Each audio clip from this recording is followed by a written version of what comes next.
পাওনার টাকা চাওয়ায় সোনারপুরে ব্যবসায়ীকে কোপ মারধর, স্ত্রীকে উদ্দেশ্য করে কটূক্তির অভিযোগ উঠছে প্রতিবেশীর বিরুদ্ধে। অভিযুক্ত শাকিল মিস্ত্রি ও তার ভাই ঘটনার পর থেকে পলাতক।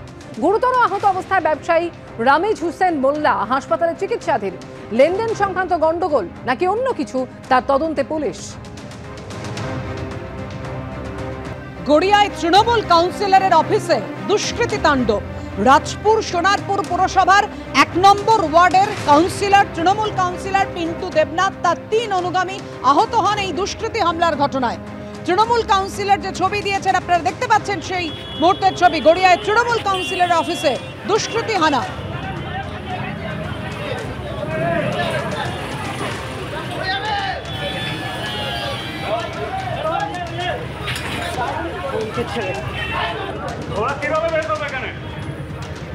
খাস কলকাতায় এভাবেই চলল দুষ্কৃতী তাণ্ডব।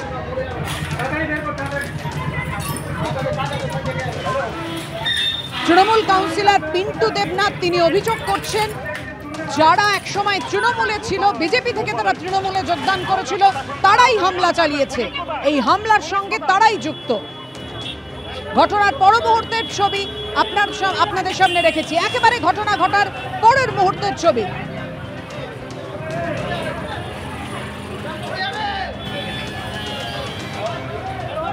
গড়িয়া স্টেশন চত্বরে একেবারে তুলকালাম পরিস্থিতি।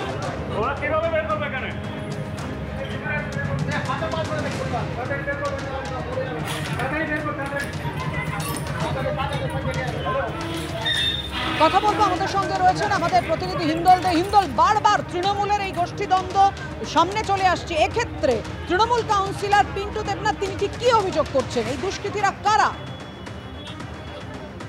কলকাতা পুরসভার পর এবার রাজপুর সোনারপুর পুরসভা, আবারও তৃণমূলের গোষ্ঠীকন্দল একেবারে প্রকাশ্যে। রাজপুর সোনারপুর পুরসভার ১ নম্বর ওয়ার্ডের কাউন্সিলর পিন্টু দেবনাথের যে কার্যালয় রয়েছে একেবারে গড়িয়া স্টেশন সংলগ্ন গড়িয়া রেল ব্রিজের নিচে, সেখানে কিন্তু একদল দুষ্কৃতী এসে হামলা চালায়। শুধু তাই নয়, বেলা 12:30 নাগাদ যেভাবে জনবহুল এলাকায় দুষ্কৃতীরা তাণ্ডব চালালো, এবং যেখানে দেখা যাচ্ছে পিন্টু দেবনাথের এই যে অফিস রয়েছে, সেই অফিসের এই যে দরজা, সেই দরজা সেই সময় খোলা ছিল, ভেতরে অনেকেই ছিলেন। সেই সময় পিন্টু দেবনাথের অনুগামী যেমন ছিলেন, অনেকে বিভিন্ন রকম কাজ নিয়ে এসেছিলেন কাউন্সিলরের কাছে, তারা যখন ভেতরে ছিলেন সেই সময় একদল দুষ্কৃতী ভেতরে প্রবেশ করে। যে ছবি দেখাবো, ক্যামেরা পার্সন দীপ্তেন্দুকে বলবো, রীতিমতো ভেতরে ভাঙচুর চালানো হয়। এখনো পর্যন্ত বাইরে কাঁচের টুকরো পড়ে রয়েছে, চেয়ার টেবিল ভাঙচুর করা হয়। শুধু তাই নয়, সেই সময় পিন্টু দেবনাথের বেশ কয়েকজন অনুগামী, তাদের ওপরে লাঠিসোঁটা বাঁশ নিয়ে রীতিমতো আক্রমণ চালানো হয়। তেমনটাই কিন্তু পিন্টু দেবনাথের অনুগামীরা বলছেন। তারা যেটা অভিযোগ করছেন, তাদের মাথা ফাটিয়ে দেওয়া হয়েছে, সেসব দুষ্কৃতীরা এই ঘটনা ঘটিয়েছেন।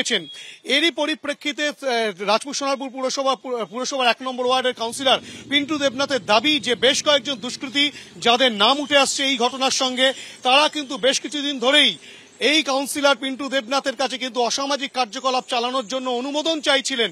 স্বাভাবিকভাবেই তৃণমূল কাউন্সিলর সেটার অনুমতি দেননি এবং তার বিরোধিতা করছিলেন পিন্টু দেবনাথ এবং পিন্টু দেবনাথের অনুগামী যারা আক্রান্ত হয়েছেন তারা।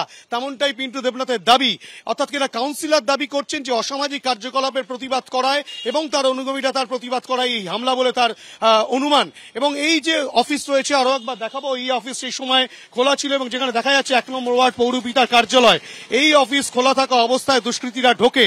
এবং পিন্টু দেবনাথ যেটা বলছেন যে এই দুষ্কৃতীরা কিন্তু একসময় তার সঙ্গেই ছিলেন এবং যেহেতু তিনি এই সব অসামাজিক কার্যকলাপ করতে দিতে চাননি, তার বিরোধিতা করেছিলেন, তার অনুগামীরা তার বিরোধিতা করেছিলেন, সেই কারণে তারা কিন্তু তার সঙ্গ ত্যাগ করেন এবং তার পরবর্তী ক্ষেত্রে আজ বেলা 12:30 নাগাদ এই ঘটনা ঘটায়। তেমনটাই কিন্তু একেবারে তারা অভিযোগ করছেন যারা আক্রান্ত হয়েছে। ক্যামেরায় দীপ্তেন্দু চক্রবর্তীর সঙ্গে রঞ্জিত হালদার ও হিন্দল দে, এবিপি আনন্দ, গড়িয়া।